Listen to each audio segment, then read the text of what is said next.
BJP, BRS, Congress ఏ party తీసుకున్నా సరే BC నినాదం లేని ఏ మీటింగ్ పెట్టట్లేదు, ఏ ప్రెస్ కాన్ఫరెన్స్ అటెండ్ అవ్వట్లేదు. సో ఈ నినాదాన్ని మళ్ళీ బలంగా తీసుకెళ్ళారు ప్రజల్లోకి. సో ఆ ఎఫెక్ట్ పడిందా పార్టీల పైన? ఖచ్చితంగా పడిందండి. ఎలా అయిందంటే ఒకప్పుడు టీఆర్ఎస్ పార్టీ తెలంగాణ సెంటిమెంట్ వాడుకుంది ట్రెండ్గా. ఇలా ఏ పార్టీ అయినా బీసీ ట్రెండ్గా వాడుకుంటుంది. ఇలా ఒక్కో పార్టీకి ఒక చరిత్ర ఉంది. అన్ని అగ్రకులాల పార్టీలే. ఇప్పుడు తెలంగాణ ఉద్యమం కోసం పుట్టింది టీఆర్ఎస్ పార్టీ, అవునా కదా. తెలంగాణ ఉద్యమంలో పాల్గొంటారు మాత్రం టీఆర్ఎస్ పార్టీ జాయిన్ అయ్యారు. ఇవాళ కూడా మళ్ళీ ఏమని నిర్ణయించారంటే అదే ఇప్పుడు బీసీ రాజ్యాధికారం కోసం, సబ్బండ వర్గాల రాజ్యాధికారం కోసం, సబ్బండ వర్గాల ఆత్మగౌరవం కోసం, బీసీల ఆత్మగౌరవం కోసం ఒక పార్టీ అవసరము, దానికి గుర్తు అవసరము. బీఫామ్ ఇచ్చే విధంగా మనం ఉండాలని చెప్పి మల్లన్న గారు మన జీరాబాద్లో అనౌన్స్మెంట్ చేశారు. పార్టీ కోసం చెప్తున్నారు. కానీ పార్టీలు చెప్తున్నాయి ఏంటంటే ప్రధానంగా ఉన్న 3 పార్టీలు బీసీలకు సరైన నాయకత్వం అప్పగించాం, బీసీలకు సరైన పదవులు అప్పగించామని ప్రధానంగా ఉన్న 3 పార్టీలు చెప్తూ వస్తున్నాయి. కాంగ్రెస్ పార్టీకి టీపీసీసీ అధ్యక్ష పదవి ఇచ్చింది, బీజేపీ అధికారంలోకి ముఖ్యమంత్రి చేస్తా అంటుంది, బీఆర్ఎస్ అధికారంలో ఉన్నప్పుడు మంత్రి పదవులు ఇచ్చింది, ప్రస్తుతం శాసన మండలి చైర్మన్ కూడా కొన్ని చేసింది అంటుంది. ఈరోజు చూసుకోండి, ఇలా మాకు పీసీసీ పదవికి ముఖ్యమంత్రి పదవి ఇవ్వచ్చు కదా. 60% పైన ఉన్నాం కదా బీసీలకు. బీఆర్ఎస్ పార్టీ ఉంది, బీఆర్ఎస్ పార్టీ కూడా విశ్వసనీయ కోల్పోయినా కానీ కదా కాంగ్రెస్ పార్టీ అధికారంలోకి వచ్చింది. ఇలా అదే తీరు చేస్తున్నారు. ఇలా 33% రిజర్వేషన్లు 23% చేసింది వాళ్ళని బీఆర్ఎస్ పార్టీ కదా. బీఆర్ఎస్ పార్టీ ఇప్పుడు కాంగ్రెస్ పార్టీ ఇప్పుడు కేంద్రంలో అధికారంలో ఉంది, మన బీజేపీ పార్టీ కేంద్రంలో అధికారంలో ఉంది. వాళ్ళు ఏం చేస్తున్నారా? వాళ్ళు కూడా ఏం చేయట్లేదు. ఇవాళ ఏంటంటే సమానత్వ న్యాయం కోసం, సామాజిక న్యాయం కోసం, బీసీల రాజ్యాధికారం కోసం, ఇంకా సగం పైన ఉన్న దేశంలో సగానికి పైన ఉన్నాం మేము, 60% పైన ఉన్నాం. ఇవాళ పార్టీ కీలకము, పార్టీతోనే మాకు రాజ్యాధికారం సాధ్యము. ఎందుకంటే ఇలా పార్టీలో ఇప్పుడు బీసీ ఉద్యమాల దేశాల్లో అందరూ వివిధ రకాల కిరాయి పార్టీలో ఉన్నట్టు ఉంది, కిరాయి ఇండ్లలో ఉన్నట్టు ఉంది. ఇలా ఉన్న పార్టీలలో బీజేపీ కానీ, కాంగ్రెస్ కానీ, టీఆర్ఎస్ కానీ, ఈ పార్టీ ప్రధాన పార్టీలు ఏదైతే ఉన్నాయో మీ కిరాయి ఇండ్లలో ఉన్నట్టు ఆ పార్టీలో ఉంటాయి. ఇలా మాకు న్యాయం జరగట్లేదు. ఆ పార్టీలో 75 ఏళ్ళ నుంచి కూడా నమ్ముకొని ఉన్నాం, వాటిల్లో న్యాయం జరగట్లేదు.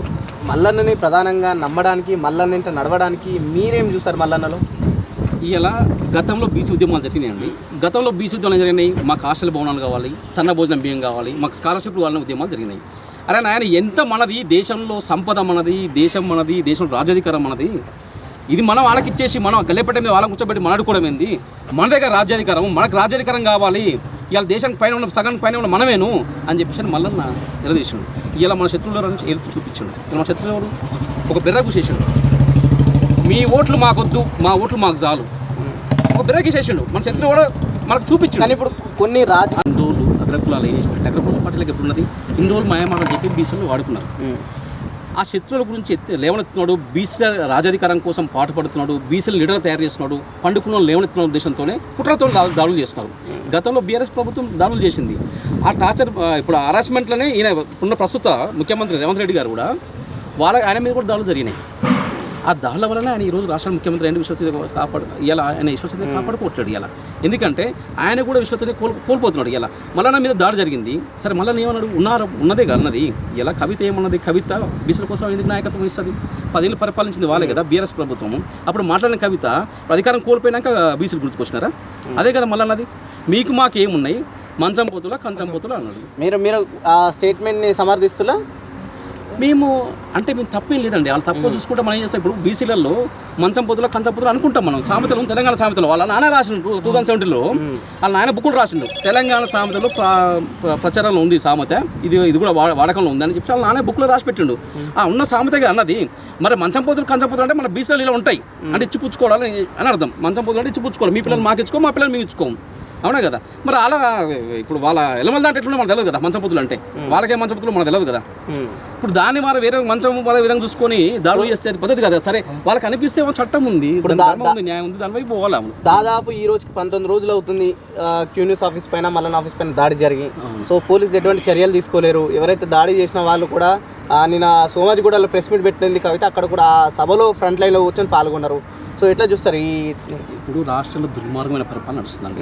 ఇవాళ ఏంటంటే అరే బీసీలు లీడర్లు కావద్దు, బీసీల రాజ్యాధికారం వెళ్ళిపోవద్దు అనే కుట్ర నడుస్తుంది. ఇలా వాళ్ళ రంగులు వేరైనా కానీ ఎజెండా ఒకటే అనిపిస్తుంది. అర్థమవుతుందండి. ఇద్దరు ఒకటే కదా. నన్ను ఇప్పుడు కాంగ్రెస్ పార్టీ బీఆర్ఎస్ పార్టీలో ఉన్న కవిత లిక్కర్ స్కామ్ అని విమర్శిస్తుంది. వీళ్ళున్న కవితరేమో అటు రేవంత్ రెడ్డి ఓటుకు నోటు దొంగ అని విమర్శిస్తుంది కదా. మరి వాళ్ళు విమర్శించుకున్నారు. ఇప్పుడు బీసీలు వచ్చారు కల్లా వాళ్ళు కూడా అవుతున్నారు. ఇప్పుడు అర్థమవుతుంది. ఇలా దాడి జరిగింది, మల్లన్న మీద దాడి జరిగింది. ఒక ఎమ్మెల్సీ మీద, బలహీన వర్గాల ఎమ్మెల్సీ ప్రజానేత మీద దాడి జరిగితే ఇంతవరకు చర్యలు తీసుకోలేదు.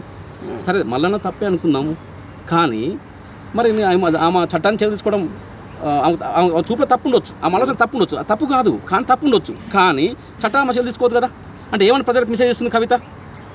తప్పు కదా. అంటే ఇప్పుడు ప్రభుత్వం కూడా చర్య తీసుకోవట్లేదంటే దాని ఉద్దేశం, దాని వెనకాల ఏముంది? కుట్రలు అనంతా ఒకటైనట్టే కదా. ఇలా మల్లన్న రాష్ట్రంలో అందరిని బీసీలు పడుకుని లేపుతున్నాడు, బీసీలు తయారు చేసిన ఉద్దేశమే కదా దీని వెనకాల ఉన్నది. అహంకారంతోనే కదా. దానివల్లనే వాళ్ళు చర్య తీసుకోవట్లేదు. ఖచ్చితంగా చర్య తీసుకోవాలి, కవిత మీద చర్య తీసుకోవాలి. కవితకి ఎమ్మెల్సీ పదవి మీద అనర్హత వేటేయాలి. భవిష్యత్తులో ఆమె ఏ పార్టీలో కూడా ఆమెను తీసుకోకూడదు. ఇప్పుడు బీసీలను ఉద్ధరిస్తా, బీసీ రాజ్యాధికారం తీసుకొస్తా, నేను ఢిల్లీలో ధర్నా చేస్తా, ఇప్పుడు కాంగ్రెస్ పార్టీ తీసుకొచ్చిన 42% నేను సపోర్ట్గా నిలుస్తున్నా అంటుంది. ఒకవైపు బీఆర్ఎస్ పార్టీ దాన్ని వ్యతిరేకిస్తుంది. ఏంటి నాటకం అంటే ఇలా అది మొత్తం నాటకం. ఇలా ఏమైందంటే రాష్ట్రంలో ఎలమ సంఘం పోయింది, రెడ్డి సంఘం వచ్చింది.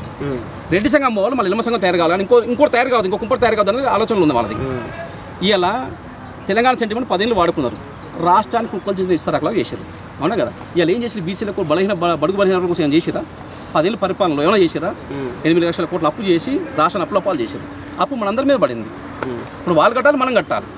ఇలా గవర్నమెంట్ హాస్పిటల్ ప్రభుత్వానికి పెద్ద ఎత్తున వ్యతిరేకత, లేకపోతే ప్రభుత్వాన్ని ప్రశ్నిస్తూ ధర్నా చౌక్లలో మీ ప్రెస్ మీట్లు పెడుతున్నారు. 9.5 ఏళ్లలో సోమాజిగూడ ప్రెస్ క్లబ్ గుర్తురాని వాళ్ళు కూడా సోమాజిగూడలో వచ్చి ప్రెస్ మీట్ పెడుతున్నారు. ఈ చైతన్యం రావడానికి వాళ్ళలో ఏ కారణం అంటారు? వాళ్ళు ఆ కవితకు సంబంధించిన మీటింగ్ మీద అంతా అమ్ముడుపోయినారండి. అంటే వాళ్ళు 5 రూపాయల, 10 రూపాయల, 100 రూపాయల ఇంతకొంత అమ్ముడుపోయిన వాళ్ళే. నిజంగా బీసీల ఆత్మగౌరవం కోసం పోయేవాళ్ళం కాదు. ప్రజలు కవిత ఎందుకు సన్న చేస్తారండి? ఎందుకు పోతారు కవిత మట్టి? పోకూడదు కదా అట్లా కదా. దాన్ని అమలు చేయలేదు. 2019 వచ్చిన ఈడబ్ల్యూఎస్ మటుకు అమలు చేసినారు. అంటే పేద పిల్లలు చదువుకునే రిజర్వేషన్లు ఏమో అమలు చేయలేదు, రైట్ ఎడ్యుకేషన్ యాక్ట్. కానీ ఉద్యోగాలు, పేద పిల్లలు ఉద్యోగాలు ఎత్తుకుపోతారు చూసినావా, అది మటుకు అమలు చేయలేదు, ఎమ్మటి అమలు చేసినారు. రైట్ అన్న, మీరు ఎంతో ముఖ్యమంత్రులు చూసిళ్ళు, ఎంతో రాజకీయ మంది నాయకులను చూసిళ్ళు. సో ఎట్లుంది బీసీ నినాదం? ఇప్పుడు కూడా ప్రధానంగా ఉన్న 3 పార్టీలు ఎక్కడ కూడా ఎత్తుకోలేవు. ప్రస్తుతం బలంగా నడుస్తుంది బీసీ ఉద్యమం. దానికి కీలక కారణం ఎవరు? దీని వెనుకున్న సూత్రధారి ఎవరంటే తీర్మార్ మల్లన్న గారు దీన్ని వెనుక చెప్పుకోవచ్చు. గవర్నమెంట్స్, ముఖ్యమంత్రులు, ప్రభుత్వాలు మారినా కూడా బీసీలకు చేసింది ఏం లేదు.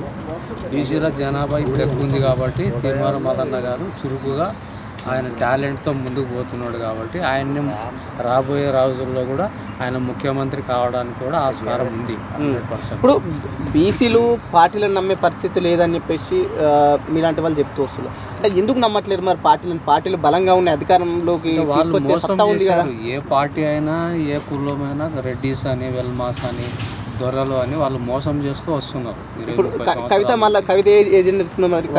ఉద్దేశంతోనే అది లోపల కుట్ర బుద్ధితోనే అది ముందుకు రావడము. అది మేము బీసీలం ఖండిస్తున్నాము. ఆమెను మేము నమ్మము, ప్రజలు కూడా నమ్మరు.